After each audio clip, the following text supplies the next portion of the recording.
Extra. There you go, fresh hit music first. It was out yesterday. It's Ironik featuring McLean, Killed Me, yes, please!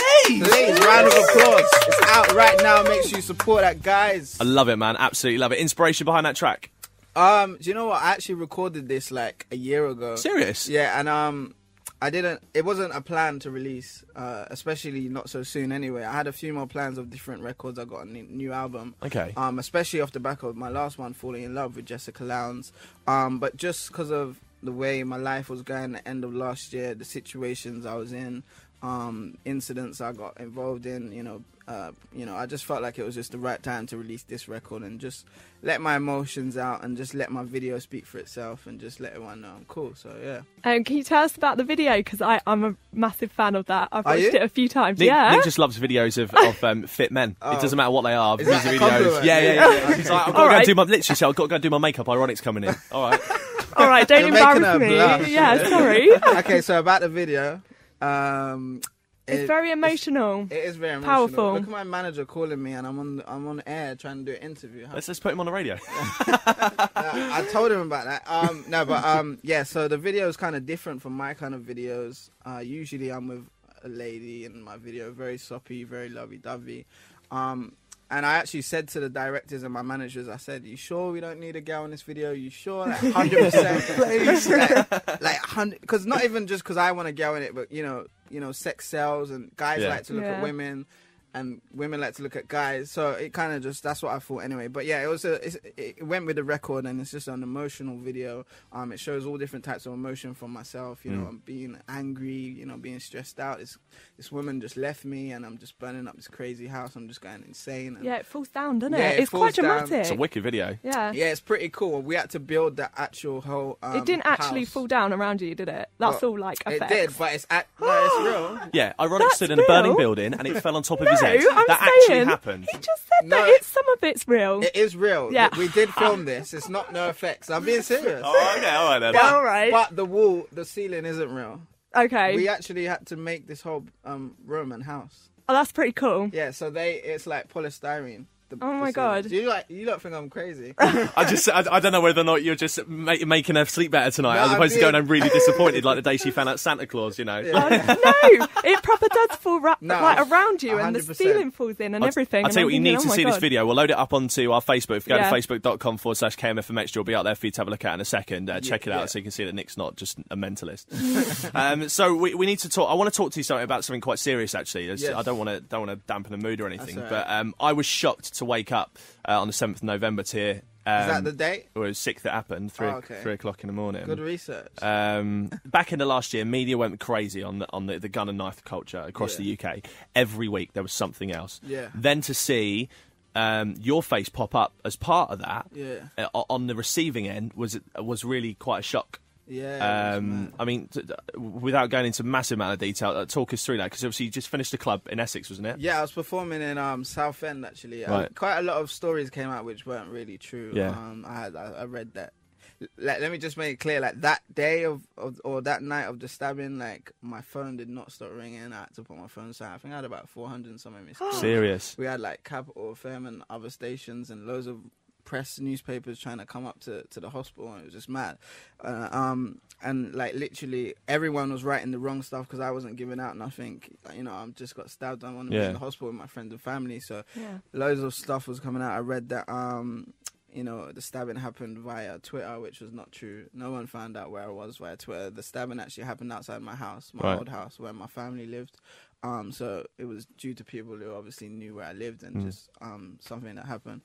So that wasn't true, and it was after we left the club from Southend. We finished up there, had a great night. Everyone was happy, drinking.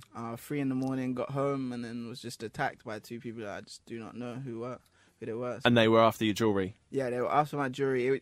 They definitely weren't after, hurting me, I don't think. No. But, due to me trying to get away and just rambling and stuff, that kind of ended up happening. I didn't even realise I actually got stabbed at first. So. Does that really change, I assume from an urban music point of view, does that change your view on not only life but career-wise as well? Because of unfortunately, the way that urban music is perceived, not only in the UK but in the USA, the way that it falls into this unfortunate stereotypical pocket Did that change your view? At first, like, everyone was really shocked because, you know, you wouldn't put me and being stabbed together. No, God, no. And especially when you hear someone got stabbed, you can't help but think, did they die, or how bad was it? You know, you know, it was. I'm so lucky that it wasn't so as bad as it could have been. So, and I'm still here today, alive in my legs and arms. But so a lot of people were really shocked and, you know, didn't expect me to be stabbed out of everyone, because especially a lot of my music's about positive stuff and, you know, trying to, you know, my first record, Stay With Me, was branded as, you know, the anthem for Broken Britain. So, you know, to come from that and then to being stabbed, it's a bit crazy. But yeah, definitely made the way I think about life and just music in general just differently, really. When I was in the hospital, I was thinking to myself, like, why do I don't make music to want to be in this kind of situation. I was going to say, because surely you must, with at the risk of sounding stupid, you must feel like you kind of, in a way, put yourself in that position, because if you were just, you know, random guy off the street, maybe that wouldn't have happened. No, exactly. So I was sitting there really just thinking, like, why do I make music?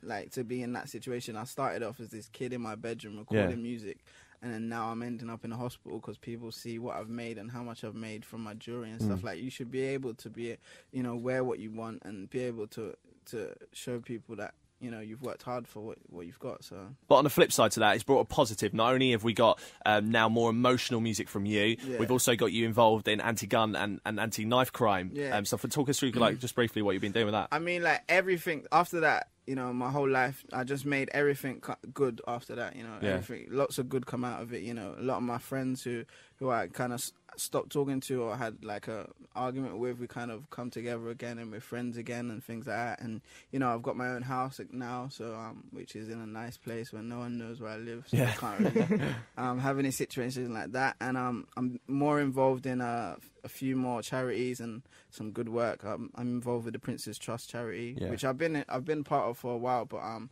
more involved with now, you know, meeting young people, talking to them about my situation. And just trying to give them a positive message, really. Well, do you know what? I think that deserves a big round of applause, because you know what?